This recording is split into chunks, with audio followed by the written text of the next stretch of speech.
The South Carolina Hall of Fame was founded in Myrtle Beach in 1973 to recognize and honor contemporary and past citizens who have made outstanding contributions to South Carolina's heritage, history, and progress. Strom Thurmond was born December 5, 1902 in Edgefield, South Carolina. Upon graduating from Clemson College, he taught school, coached, and was superintendent of education for Edgefield County. Thurmond earned a law degree, was elected state senator, and was appointed a circuit judge. Next came a call to military service. I was attached to the 82nd Airborne Division for the invasion of Normandy. And we jumped off on D-Day and landed in Normandy. And I stayed and fought with them for about a month. After the war, Thurmond was elected governor of South Carolina. During his term as governor, he became involved in national politics. In Birmingham, the stars and bars of the Southern Confederacy. The Dixiecrat Convention for States' Rights is in session. Candidates are named to run against President Truman and the civil rights policy. For President, South Carolina's Governor J. Strom Thurmond, breathing defiance. In the words of John Paul Jones, we have just begun to fight. That race of 1948 changed the whole political scene. It showed the sky wouldn't fall if the people didn't go for the National Democratic candidate. In 1954, Thurmond ran as a write-in candidate for the U.S. Senate and won to protest South Carolina's method of choosing a replacement after the death of a senator. There's a principle involved here. Was the executive committee going to select the United States Senator just composed of about 37 or 8 men? Or were the people going to select the senator? That was really the issue. Senator Thurmond has always been sort of ahead of the time. He's really, people talk about the cutting edge. Well, in politics, Strom Thurmond was always the cutting edge. He was just a step ahead of everybody else. Thurmond left the state Democratic Party in 1964 and became a Republican. Someone might say, well, you've always believed in the principles of the South Carolina Democratic Party, and you've remained in this party in spite of the principles of the National Party and the action of the National Party. That has been true, but the South Carolina Party now has proved that it is no longer independent. Thurmond maintained a staunch position of states' rights throughout the 60s and fought federal civil rights efforts. I have pledged to use every resource available to fight this legislation, which would give the federal government the power to force not only public integration, but private integration as well. In 1968, Thurmond helped craft the Southern Strategy that elected Richard Nixon president. Mr. Nixon is the best of the candidates of either party for America and the cause of freedom.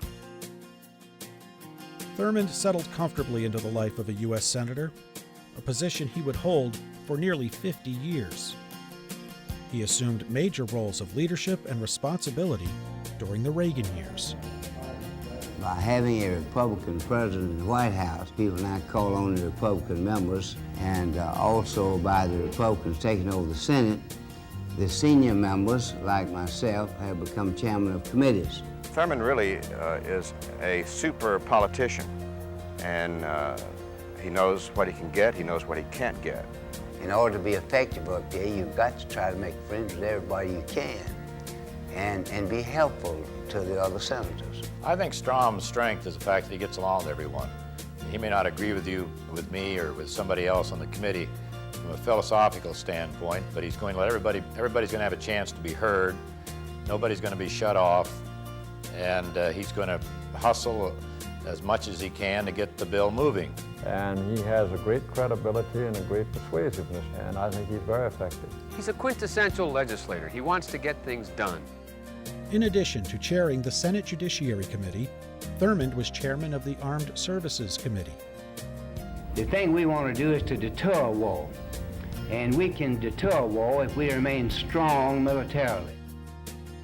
Despite all Thurmond's success amid the Washington establishment, one thing remained paramount in his mind. Okay, y'all, I'm going to count to 3. It's going to take on 3, make sure you look at the camera. Be ready on 2, okay?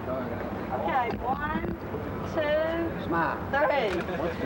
3. My goal is to serve the public, to serve all the people, and to help all the people.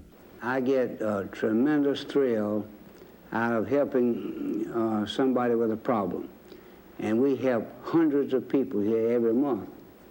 It may be getting a boy home where the father's died. He's overseas. It may be helping some person who is entitled to Social Security, but the bureaucracy has gotten in the way and delayed it. And we take it up and we generally get it through promptly. He is totally attentive to the needs of South Carolina. I mean, some people, when they start getting national attention and national focus, forget where they came from, and I don't think Strom Thurmond ever has and ever will.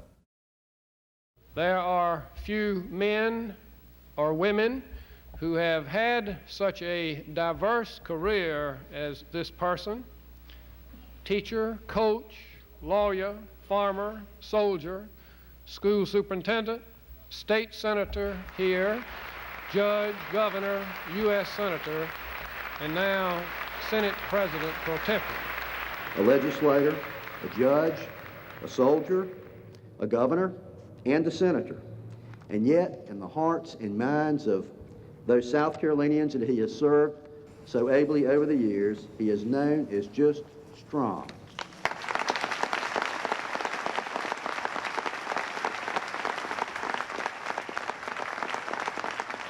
No state in the nation has a finer history or greater record of service to our nation than South Carolina. I won't take time to go into details, but I just want to tell you, you can be proud you're a South Carolinian. Strom Thurmond retired from the U.S. Senate in 2003 at age 100. He died June 26th that same year.